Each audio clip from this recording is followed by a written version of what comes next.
Welcome to The Growth Project, a podcast brought to you by AMPLOS. Excited to be here in the studio. We are focused on and celebrating a significant week here. We've got Dr. Gabby, myself, and Dr. Milt over there. So Dr. Milt, why is this a significant week that we are going to be discussing today on The Growth Project? So to us, right, Thanksgiving, big day tomorrow, and I think we like to kind of laugh about this week around gratitude, that it's amateur hour, amateur week for gratitude. It's the one time of the year that everybody, universally, at least in America, thinks about giving gratitude and how can we show thanks and give thanks. And so why we kind of call it amateur hour, because the research is pretty overwhelming. Those who have a daily attitude of gratitude, a daily habit of being grateful and gracious, perform better, have better relationships, sleep better, and all these benefits of gratitude. And so we think this is an important time of year to not only reflect, as we don't want to take any away from Thanksgiving, but we hope this is a kickstart to something else in your life, that you start practicing this on a consistent basis and incorporate this into helping you be better and pursue better. Yeah, and just to be clear, like, we hope you are sitting around your Thanksgiving table tomorrow reflecting on the things you're grateful. We will be too, hopefully. Yeah. And so it's not to diminish that at all, but it is, I think, a great way to begin thinking about, okay, how could this be alive in my life beyond just this week or beyond this day? Because Gabby, I think it'd be great. There's a lot of science out there that really reinforces why this is important, right? Right, absolutely. And I think one of the biggest pieces is what Milt touched on, the positive emotions you experience because of gratitude. The Brannon and build theory, where when we experience positive emotions, we open our minds to possibilities. Yeah. And what we preach here is that growth mindset of how do we continue to strive to be better, pursue better. It's through experiencing positive emotions and positive experiences. Yeah, and I think with that, one of the things we try to also help people is become more self-aware of when are they at their best, when are their brains open to possibilities, when do they find themselves dreaming a little bit about the future, when are they curious about the opportunities in front of them, when do they wake up each day with anticipation and excitement, not fear and dread. And I know in my life, I'm a lot better when I have a mindset and a heart for gratitude, when I'm grateful for what I have and who I have in my life, then my brain has a different outlook on the day. And if you pay attention, I guess most of our listeners feel the same way. And so that's what we want to make you mindful of. Hey, when are you at your best? When is your brain open to those possibilities? What is it? What is positive emotions? How do you create them, and what do they do for you? And then how do we practice those on a consistent basis? Yeah, so let's consolidate some research here as we get into it. And I think it's a great place, an important place to start. And I'll share a quick story that several years ago we were at a meeting doing some leadership development training, and part of one of the things we touched on, not the only thing by any means, was we got into some of this gratitude stuff. And I had someone come up to me afterwards and essentially said, "Hey, this is great for some people, but I don't really get into this." And he said the kumbaya stuff. Specifically kind of like attaching that to the gratitude piece. And I was like, okay, well, hey, fair enough. We never mind any feedback. But unfortunately, I think what he had missed in that session was none of this is like, hey, here's a suggestion. This is my opinion. Here's what I think type stuff. Like, we have done a lot of studies on this, not we personally at AMPLOS, but people smarter than us out there that are studying this extensively. And the science is clear of all the differences this can make in your life. So, Gabby, what are some of the specific examples in ways this can show up in your life if you are consistently practicing gratitude? Well, I think first is, the different time points in the day. There's some research to show the benefits differ in regard to that. And when you do morning gratitude practices, we see improved energy, increased productivity throughout the day, more effort being expended. Whereas if you practice gratitude in the evenings at night, it can quiet the mind. It can help you sleep, improve your immune health. And overall, it doesn't matter when you practice it, you're going to see benefits in terms of your relationships being more fulfilled and more happy within interpersonal dynamics. So I mean, Yeah, so who wouldn't be into that? Right. That's Right. all I'm thinking. I'll is sign like, up for that. It's incredible. You take one example. That takes stress alleviation. So many people are trying to figure out how to do that, and they're spending tons of money. They're exhausting time. They're worried about, they can't figure this out. And so to think that there's low hanging fruit out there simply in the form of like gratitude practices that only requires, frankly, like your time and your thoughtfulness. Yeah. Doesn't even require any money. Doesn't require you to go see your doctor. So it's incredible to think the power that's out there for us if we just engage in some of these things with consistency.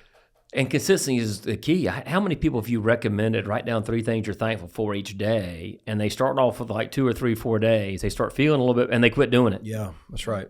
And how quick we are in America to run to a pill, to run to something else, to run to a book, instead of saying this is such a simple process. And the research in positive psychology suggests that if you just write down 3 things you're thankful for each day, your brain changes the neural pathway in the brain. You start looking for the good instead of looking for the bad. Just 21 days or 19 days, whatever Sean Acor's research suggested. Like 19 days of gratitude, 3 things you're thankful for specific to that day. The brain, they see functional changes in the brain's makeup, but we don't want to do it. Not willing to. Yeah, to change the habits that we've created. And so what I love about that research is you did mention better relationships. For the most part, those were all for me.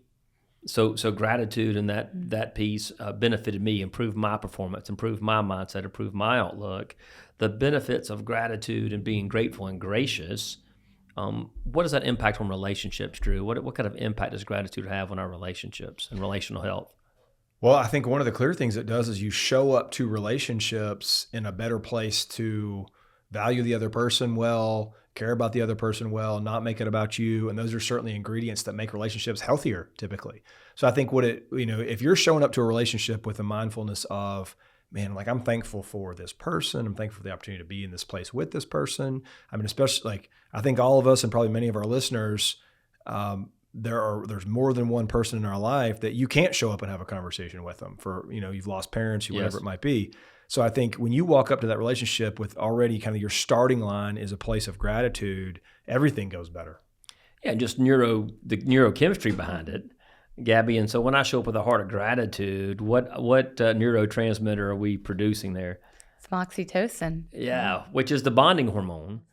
And you're talking about stress. Cortisol is a stress hormone. And one of the things we talk about, stress not only makes you selfish, so I show up in that relationship when I'm under stress, thinking about me and the threats to me, but stress also creates separation. And so oxytocin, one of the ways that produces that, which helps us connect as human beings, is gratitude and being grateful and gracious for the people in my life. Yeah, so the benefits are huge, tremendous. And then I think the other thing that would be good to kind of note for us too is there's multiple categories of how this comes to life and what this is. Gabby, what are the 2 specific kinds of that I think would help our listeners orient a little bit around how you go about this and the types of triggers that create it?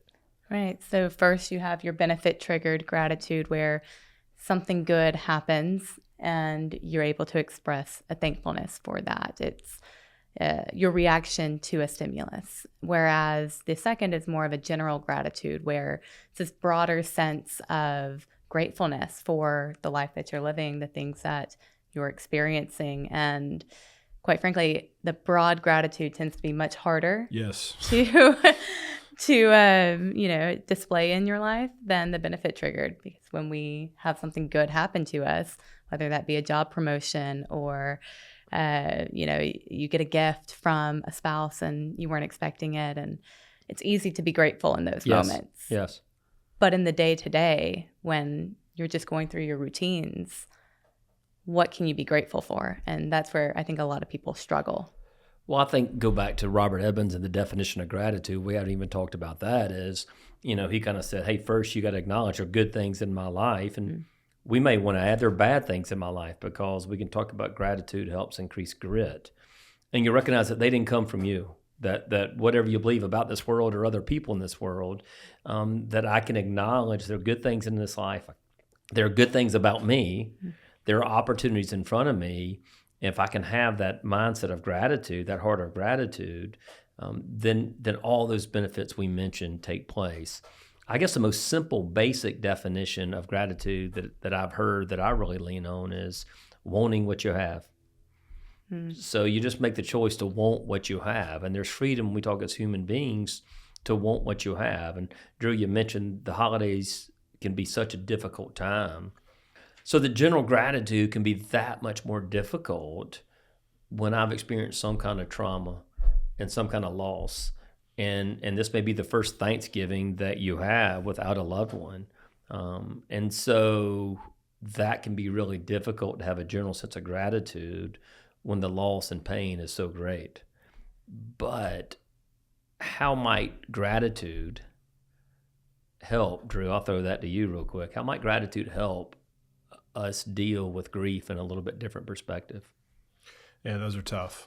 Because even the definition you shared that I totally agree with of wanting what you have, there are times in life when what you have is tough. It's not what you want. Yeah, it's not what you want. So I think the probably the shift or the adjustment that you want to try to make in that moment of, okay, you know what, this person isn't at Thanksgiving this year, or this person hasn't been here in 10 years, and yet each year it feels just about as difficult and everything in between.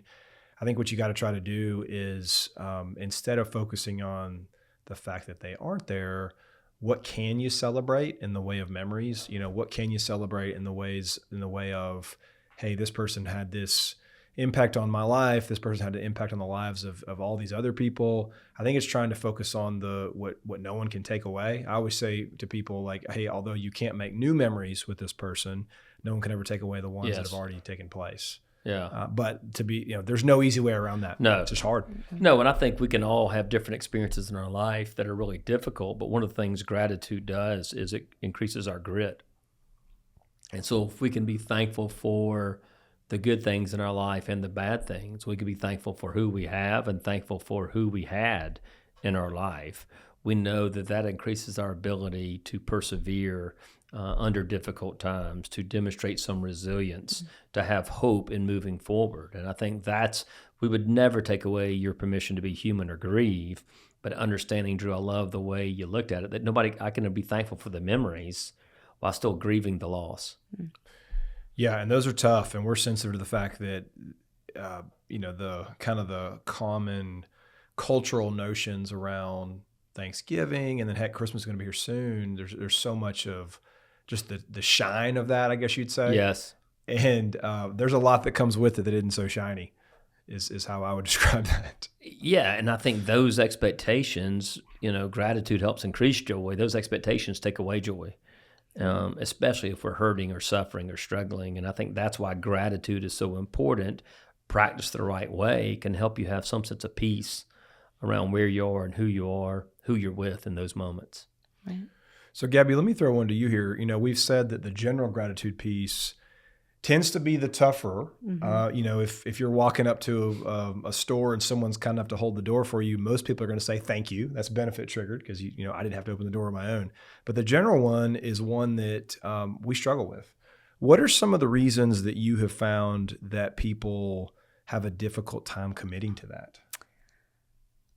The biggest one that I've seen is honestly social media and social comparison, where we're constantly seeing what others have. Even around the holidays, some people don't have large families where they're gathering, and we're constantly seeing these full plates and smiles and laughs with family and friends, and some people don't have that. So in those moments, they're taken back. They're comparing rather than being in the moment with what they do have. So I do think that social media, social comparison is one of the biggest barriers to being able to express general gratitude, but also getting swept up in the big picture. It's hard to focus in on the little things when our mind is going a million miles a moment. Yeah, I think those comparisons not only to other people, but I know it's easy in my life to compare myself sometimes to where I think I should be. Mm-hmm. I've been doing this for a long time. I should be better at this. I should be farther along. I shouldn't experience these emotions. And so I think that pressure sometimes we put on ourselves, but I can look back and see how far I've come and be grateful for the progress that I've made. I think sometimes we struggle with looking ahead of where we should be and who we should be and how we should be or what we shouldn't have done, instead of recognizing where we are and recognizing progress as well. Yeah. And we're just so busy. Yeah. We're great at being busy. We're great at, which really, I think it's not as, we're great at making choices that make us busy. And, the gratitude stuff, what I hear commonly from people who are running hard and have a lot of things, a lot of balls in the air, oh gosh, like I'm going to get to that. I'm going to get to that. I just don't have time for that and that type of stuff. And so they kind of, and look, we're all guilty of that at times as well. We kind of want both things, right? Mm-hmm. So we want the benefits. We don't know, hey, less stress and sleep better and better immune health. Yes, and yes, I want those things. But then the discipline of, okay, I'm going to write down my 3 things today and tomorrow and the next day and the next day. We aren't as eager to do those things. Yeah, and I think that's the piece, that knowing, hey, if this is what I really want and these are the benefits, then the main question we always ask is, okay, what am I willing to give up to get it? Mm-hmm. Am I willing to try something different? I think I would love for this to be kind of a gratitude challenge for our listeners and even for ourselves. Like, what might that look like in your life? Let's just try it for 3 weeks. You got 3 weeks between now and Christmas. Mm-hmm. What might that look like? You just write down 3 things specific to the day, not the same thing every day. That'd be a good gratitude challenge. Can we do this and see what those benefits are? Let's do our own hypothesis and test the research on it. Yeah, that would be awesome. Because it's just, if we're real honest with ourselves, there's a million examples of this, of like everybody wants the payoff. Yeah. Not as eager typically to engage in the things you got to do to get the payoff. Okay, so let's get into helping our listeners think about and talk about some examples of how could you put this into play. So we've talked about already making the list day in and day out. That's a great practical example. Gabby, what are some other thoughts you have on, if I'm a listener hearing this today and I think, okay, like I want to get going on this, mm-hmm. like what are some ideas, maybe things you've done or places to start? Well, gratitude in my life has shown up in waves, I will say. I've never been the most consistent with it on a yearly basis, but I can think back to, of course, I started practicing gratitude with the same idea of writing down these 3 things that you are grateful for each day. I had a great journal that I used, Amazon, $10. It's at the end of the night, what are 3 things you're grateful for? What are 3 things that you're looking forward to tomorrow? And I did that for about 6 months consistently, and that really started me on the gratitude train. So I think that if you're looking for a starting point, something like that is a great tool to set you up. Now, gratitude in my life looks a bit different. I will be honest and say I'm not the best at writing 3 things down every day or setting aside that set time to engage in gratitude thoughtfulness. And what it looks like now is, I wake up in the morning, and if my neck is not hurting, I'm like, wow, I'm really grateful that my neck doesn't hurt today. I've been dealing with some neck issues. I don't know what's going on with it.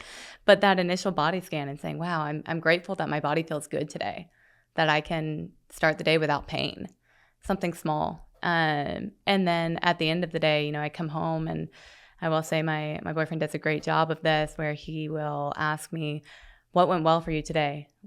And that kind of prompts me to gauge into this gratitude mindset of, what are the good things that happened to me at work today? And it was busy. That's kind of your natural inclination to say, wow, today was busy. But now I say it was busy in a good way because I got to do X, Y, Z.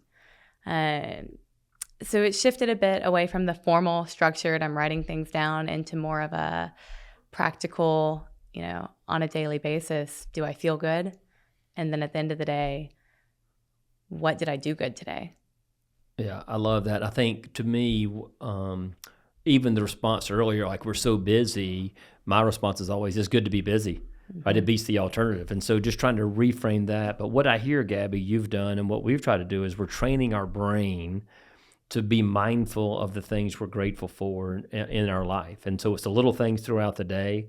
It's the opportunities we have in front of us. And so I think that's a great way to kind of once I started writing it down, you develop that, and your brain starts looking for the good. Right. And it's so easy in this world to hunt the bad. How about you, Doc? What's working for you guys right now and for you in terms of gratitude practice? I'm not a big write 3 things down either person. So it's good we're talking about this, because there's other ways to do this, right? There are plenty of other ways to do it. I've built I feel good about the routine I've built over the years, in that. So I've structured this around just the way I pray, and I've tried to always be thoughtful of like, anytime when I pray, I always want to start with gratitude of like things that I'm praying for. And the time that I found that works best for me is the first time I'm in a vehicle every day. Because at some point, like I usually go somewhere, and so that could be this active social life you have. Yeah, it's like either I'm driving to go to the Y, or I'm driving to go meet my friends to run, or sometimes if I'm running from my house, then I'm driving to work. But so the first time I get in a vehicle every day, I always do no radio, no music, no nothing. And I just pray from point A to point B. Yeah. And a big part of that is it always starts through this, it goes through this progression, but the first part of the progression is always reflecting on gratitude things, either that had gone on recently, opportunities that might be going on later that day, or just big picture things that are true. So that's a routine that's worked well for me, because again, like I think if you can find a way to build a little bit of a habit or routine of like something is going to happen, it just helps you really stick to it. Yeah, I figured you had a good routine in that process. I'm shocked. I'm blown away. You have a good routine, but I'm thankful for that, because I know there's consistency and predictability around what you're doing. All right, what about yourself? What do you got to share with us? So I always go back to, like, and we all do this. We do things for our kids or do things for others that maybe we don't do for ourselves. So I do think the best thing we did when our children were little is each night, hey, what's the best thing that happened to you today? What's the worst thing that happened to you today? And what did you learn today? And because I always wanted them to know something good's going to happen, something bad's going to happen. And through it all, you have a chance to learn and grow. Little ways that I do that in our life, our Monday morning meetings or our client meetings here, try to make people be mindful of where'd you make the biggest impact last week, personally or professionally. And to me, that's how I kind of structure my brain, not a routine, but I am often humbled and so grateful for the opportunities we have. And I really am, I don't want to say shocked, but I'm so appreciative to be able to do what we get to do, that people trust us. And so I try to be so mindful of that in those moments when I'm in the moment going to it, or when I'm through with it. It's like, man, thank God that I have this opportunity to do the work that we do, because it's so meaningful. And I'm at my best when I am so mindful and I acknowledge it. Mm-hmm. When little moments, or when I make a connection with something that I learn, there's always an underlying sense of appreciation of connecting the dots. Because those are little ways. Even my little church basketball team, and the struggle is real, it looks like going to be this year. But after each game, hey, what'd you learn? What'd you learn? And so I think that's a little bit of how I practice gratitude, is being so mindful of how am I learning, how am I growing, even mistakes that I've made. So to me, that's how I kind of do it. I know everybody's shocked that I don't have this rigid, disciplined routine to it. Are you calling me rigid? No. I just meant for me. I didn't say rigid. And so part of that piece, being grateful, like those are good examples. And so we encourage you as a listener to think about what are ways that you practice it. And I love Drew pairing it with something I know is going to happen. Mm-hmm. Is a great way. That's what it was for dinner for us. I knew I was going to eat dinner with my family if I was in town. And that triggered the conversation. When we had Mike Noonan on here, he talked about being grateful and how that kind of serves you as an individual. Being gracious serves others. Mm-hmm. And so when we think about being grateful and gracious, what are some ways that we practice or can practice just being gracious? What does that look like?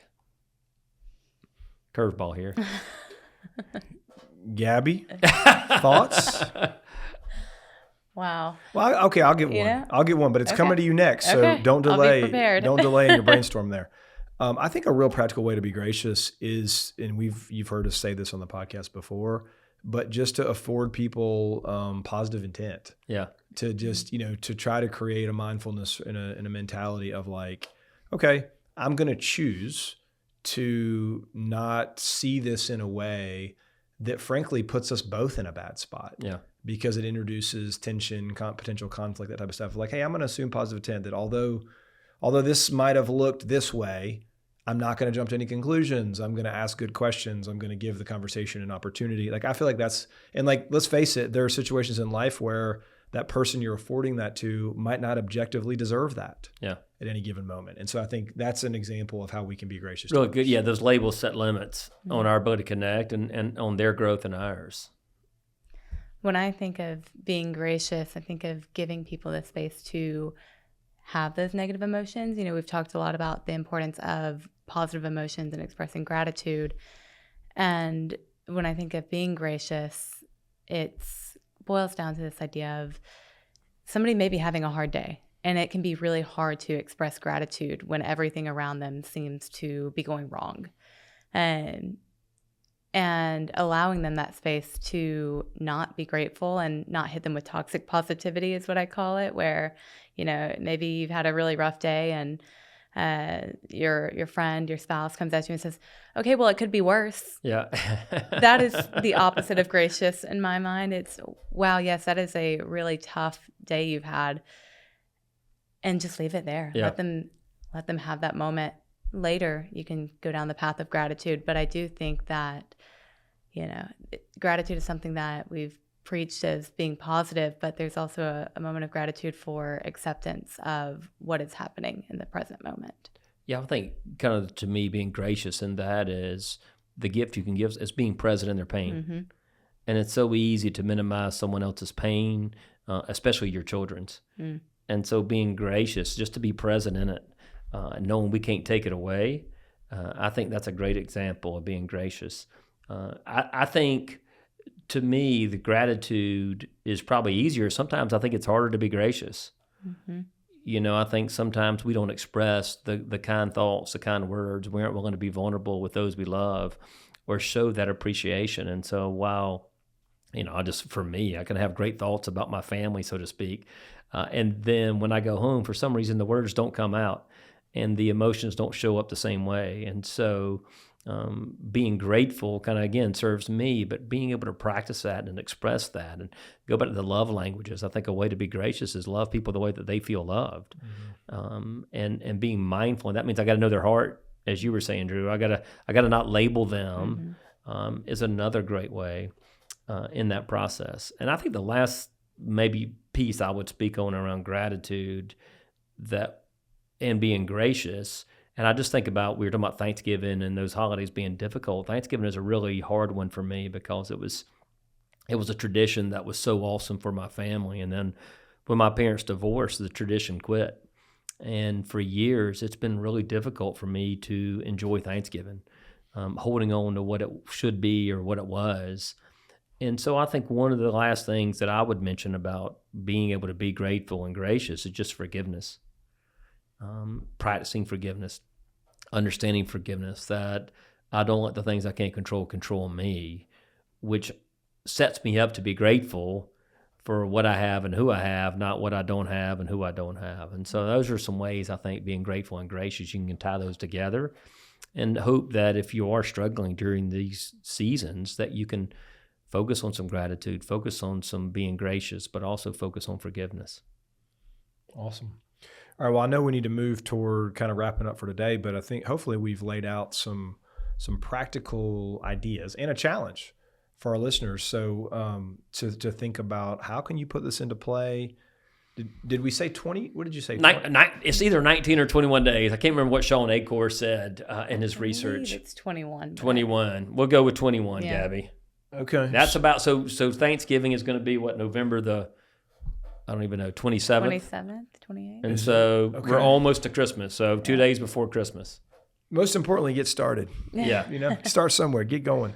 Yeah, but just as we wrap up, hopefully our listeners have gotten a chance to really, you know, take a step back and think about, like, wow, this is a really powerful thing that can operate in our lives and be so good, not just for us, but for so many people, if handled well. So think about what that could mean for you and how you could put it into play. And then the 21-day challenge is yours, right? Mm-hmm. Isn't that right, what we're saying? Yeah, that's what we're saying. 21-day challenge. Yeah, so we have to do it ourselves. That is, okay. Although it's easier to tell people what to do instead of do it. And so correct. Kind of my final thoughts are just, hey, we're grateful for you as listeners, the chance to be relevant, to give you ideas and suggestions in this thing we called life as you continue to focus on being better and pursuing better in your life. And we look forward to the feedback. We'd be grateful if you would like us or subscribe. I'm not quite sure what the right terminology, but we are wishing you and yours a happy Thanksgiving, and we are very grateful for you. Awesome. Thank you. Yeah, thank you.